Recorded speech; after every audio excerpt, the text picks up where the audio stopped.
and welcome back to Loyalty Squad. So make sure you guys like, comment, share, and subscribe. Turn on those post notifications so you guys never miss any of our videos, and give this video a big thumbs up. And basically what we're going to be doing today, what I'm going to be doing today, I'm going to be reacting to my 300-pound 300 pounds in age of 8. So let's get on to the video. Whoop. Hi, I'm Emma. I'm 18 years old, and I would never have invited you to visit me. I would be ashamed if you saw who I lived with. But one day, I decided that this had to stop. Here's what happened. That day, my new boyfriend Brady brought me home and asked if he could come in. I lied and told him that I had a lot of homework, so maybe some other time. But he said that he only wanted a glass of water because it was unbearably hot outside. I had to take him to the kitchen and give him a drink. I couldn't wait for him to finish drinking so I could quickly get him out the door before he saw. At that moment, there was a loud noise coming from the living room. It was as if something heavy had fallen to the floor, like a bag of plaster. Then, while breathing heavily, someone began slowly dragging this bag on the floor towards the kitchen. The sound was approaching. Brady looked at me nervously, then towards the approaching noise. Finally, the source of this strange sound appeared in the doorway. Meet my brother, Chuck. That's why I didn't want you to come in. He ate my last boyfriend. You guys, her brother ate her last boyfriend. That must be very embarrassing, and that's probably why she doesn't want that to happen to him either, because she probably very loves him a lot, so that's why she doesn't want to break up with him. What the is this person? It was a stupid joke, of course. I really liked Brady, and I didn't want to push him away. And Chuck's appearance always scared everyone. He was just incredibly fat, and for the last few months, he couldn't even walk because he was so heavy. He either crawled or lied around. He had crawled to the kitchen on all fours and, embarrassed by Brady, froze in the doorway. He was only 8 years old, but he weighed nearly 300 pounds. Brady left. You guys, that is very bad, because doesn't that mean like you could, if you guys eat too much, and especially because he's 8 years old, it could cover cover up his heart so he won't be able to breathe properly. But he's 8 years old. Maybe you guys should try and help him. With his mouth wide open in amazement and didn't even say goodbye. My brother, of course, is not to blame for anything. Since childhood, he has had a metabolic disorder. Until about 2 years old, Chuck seemed like an ordinary child, just a little bit bigger than other babies. But then Mom and Dad began arguing often, and it became simply unbearable at home, and they separated.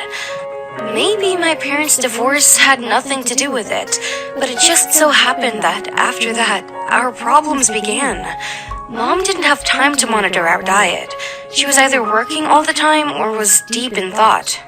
I, too, wasn't up to the task of taking care of my brother. I was still a child myself. This is when Chuck began eating a lot.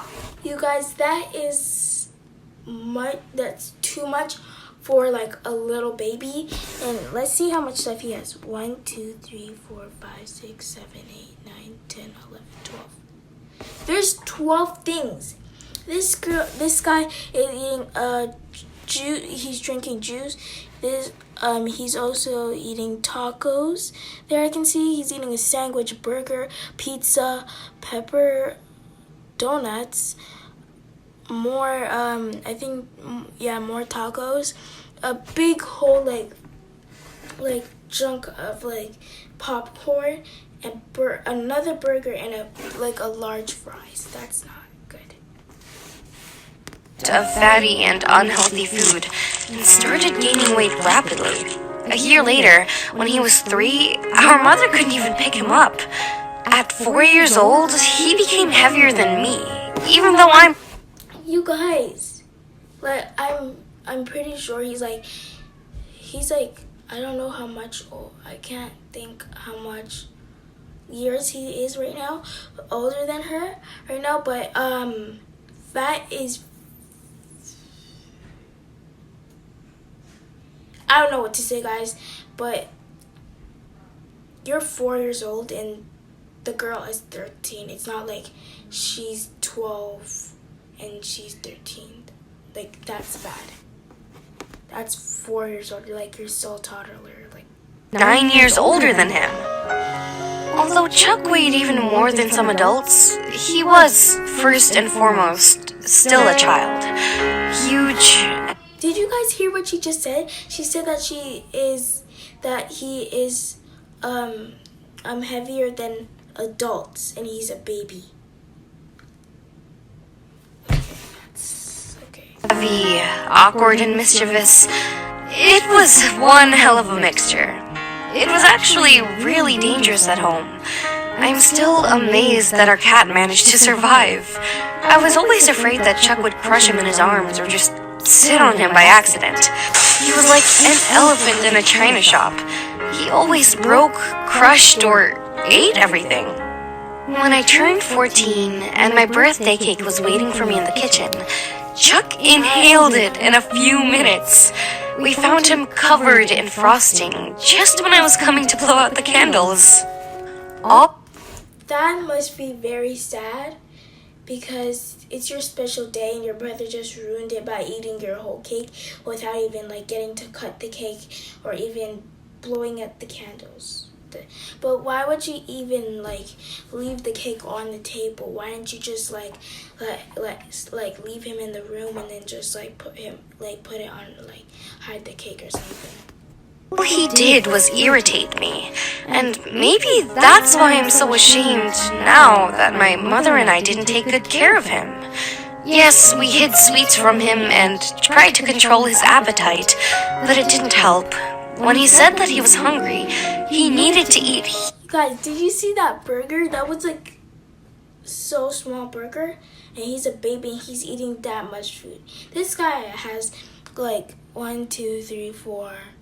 4 legs, 4 chicken legs, and he has a Big Mac from McDonald's. A baby eating a Big Mac. Okay, and that thing is like literally up to his nose. And look, he's drinking like this big of a juice and these more peppers and a large fries again. Huge portions to feel full. We asked for help only when he began having trouble walking. After that failed date with Brady, I started taking his weight loss seriously and carefully followed all of the recommendations from doctors. I only cooked healthy food for him, and when he started losing weight and was able to walk again, I walked and exercised with him every day. He is now 9 years old and weighs 210 pounds. Of course, there is still a lot of work ahead, but I think Chuck and I can handle this. That's all. Thanks for listening to my story. Okay guys, so I'm on to the second story. That was like kind of like a sad story. I would be so sad. That was me. Hi, I'm Wendy and I'm 18. One day, my dad decided that only a new mother would bring harmony to our incomplete family. Even better, to have 12 at once. I'll tell you all about it. My mother got very sick when I was 7 years old. A year later, she was gone. Dad missed her very much and gave all his unspent love to me alone. My dad's enormous monetary wealth made it a lot easier to care for his little daughter. So I had not one Barbie doll, but 200. It was the same for absolutely everything. An uncountable number of toys, dresses, and shoes. Over the... You guys, she's very spoiled. 200? you're just gonna get over that so easy when you get older. You're not gonna want to play with it. And her dad just bought her 200. Why don't you just buy her like 3, or like at least 4?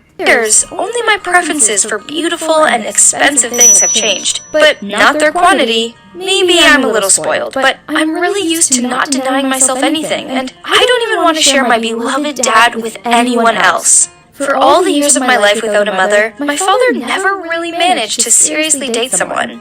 I myself quickly realized that no one could replace our real mother, and we didn't need a poor substitute for her. Therefore, all my father's acquaintances ended the same way. I made an unhappy grimace, started crying in my sleep, fainting, stuttering, and resorted to other tricks in order to quickly discourage another date. Everything was going great with us. Me, Dad, and his boundless love for me, until one silly thought occurred to me. During my senior year of high school, I got accepted to Yale after an interview. I knew that I would soon leave my father, and he would be all alone. While under the influence of completely uncharacteristic feelings for me, I told Dad that it would be nice to have a woman around the house. She could take care of him while I wasn't around, and she'd bring warmth and comfort to our home.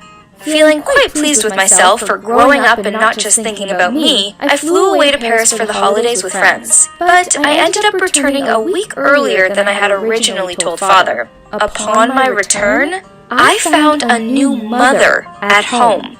Or rather, 12 of them. Each one had a different role in our family. Lizzie served as the doorman. I thought that she had opened the door for me without really having time to get dressed, but it turned out that it was her work uniform. Annie cooked and set the table. Heidi, Kristen, and Lou were responsible for the entertainment and took turns twirling on a stripper pole. Sharon played the piano. Aaron was a bartender and mixed cocktails. Irene read the news aloud to Dad from the newspapers. Bree knit a sweater for him, and Madeline gave him foot massages. Rona seemed free, but as it turned out, she was waiting for a cello to play music with Sharon. What Ida did here was not clear. Until night came. She went with Dad to his room, and they closed the door behind them. By the way, she was not the most beautiful. She looked older than the rest and definitely liked me the least. When I think back on all of this, I can't even believe that I spent the night in the house with a dozen strange women. I couldn't talk normally with my father that day. First, I tried to get it all straightened out in the living room while his feet were getting massaged and a freshly baked muffin was brought in for him to sample. Dad only raised his finger and pointed to Sharon, who was struggling to play Beethoven's Moonlight Sonata on the piano. It was clear that he would not speak until she finished playing, and he invited me to sit down and listen together.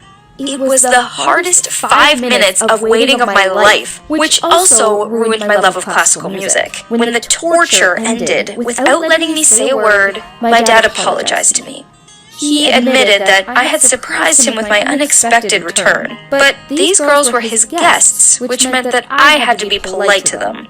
I didn't know what to say, but decided to employ my tried and true system. I visibly showed my indignation and resentment, and sobbing loudly, ran away to my room, slamming the door as hard as I could. I waited 10 minutes, 15, 20, an hour, 2, but Dad never came to see me as he had always done. I couldn't understand how everything could have changed in just 1 week. I barely managed to fall asleep in our brothel, but in the morning, I found that all the rooms were empty and not one of the unsolicited mothers was left.